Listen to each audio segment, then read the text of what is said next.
Hello everyone, it's Zortrider here with another knockoff Transformers review. This time we're going to be focusing on a pickup that I got yesterday. It is the Oversized Combiner Wars Rook. Now this guy cost me £10 English from the seller I will list in the description below. This guy is glorious. He's very much an exact oversized copy of the original mould. He has no simplification that I can see. The paintwork is fantastic, and he comes in a variety of different colours. Now let's just have a quick look at the instructions first before we get into the figure. So the instructions are very much a copy of the Combiner Wars version. You can see it's got T-Warrior written on the side. I didn't have a box come with this. It was just packaged in a cardboard box. There was no artwork on it or anything like that, but the artwork on the actual instructions is pretty cool. So you can see Rook here in his kind of almost roller-esque design, and I think that follows through in the actual figure as well. But here you can see the oversized Defensor. Now, the only disappointing thing about this is what they've done is they've made two versions of Rook, one in the original colours and one in this blue colour that I'm reviewing today. And they have also copied Alpha Bravo and Blades, so there's no first aid, there's no streetwise within this set, which is a little bit disappointing. So let's have a look at the figure itself. You can see the paintwork on the face sculpt is exactly identical to the original. It has some absolutely beautiful detailing, great stickers. Articulation is exactly the same as the original. I have had a problem with the arm popping off once during transformation, but I think that was for me basically forcing it a little bit. You do get his weapon, which plugs into the end, which is of a kind of grey, it's not even metallic, it's a grey plastic cast. You've also got the Combiner Wars foot hand thingy, which turns into a blaster.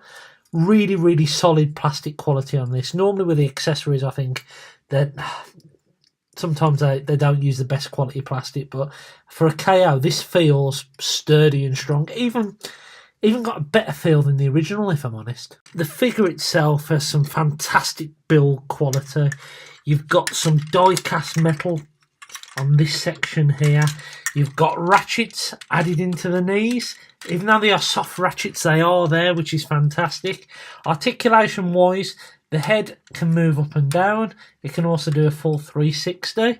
Arms bend at the elbow and can go roughly 90 degrees. The arm itself can do a full 360 on a really tight ball joint. You've got a waist swivel. Your legs can go forward and they can go back. They can do a Van Damme. And they can bend at the knee at that ratchet, as I say, roughly 90 degrees. And you've got a little bit of toe movement as well. Size comparison wise, you can see, and this is Hound is the same mould as Rook. I'm not getting my Rook down because it's part of my Galvatronus figure up there, and there's probably lots of toys going to fall down if I do bring him down. But you can see that this figure has been definitely upscaled into more of a Voyager range instead of the deluxe figure that Hound is here. And for comparison of the Combiner Wars hands and feet, you can see there is a pretty big size difference. Transformation is exactly the same as the original toy. In alt mode, I think this looks absolutely, well, glorious, this figure. It feels kind of, well, it looks kind of roller-esque in this blue deco. It's got some great detail in here where it says Escort Army on the side, some gold paint here. It fits together really well. It rolls really well. It just feels like a fantastic toy. Size comparison next to Hound here. Again, the difference is a pretty big one. It's not as big as the KO B&M version, which I reviewed in another video, but it's definitely a better build quality and has better articulation, less simplification. Size-wise, it really does scale more as a Voyager than as a Deluxe. As with the original, you can store the weapons on top if you do desire to do so. And they don't look too bad, to be honest. You can port them in different areas and different parts. You can even stick up that like that if you really wanted to. I don't know why you would, but the connections are really, really tight, but not tight enough where you're worried about it's going to break off. So would I recommend knockoff Rook here? Absolutely. For £10, £10.42 I think it was actually, posted from China. The build quality is fantastic. The plastic quality is up there with some of the Masterpiece KOs I've bought. It's really, really good. It feels fantastic. I bought this guy on a bit of a whim. I wasn't sure whether I'd even keep him. He's absolutely part of my collection. I absolutely love this figure.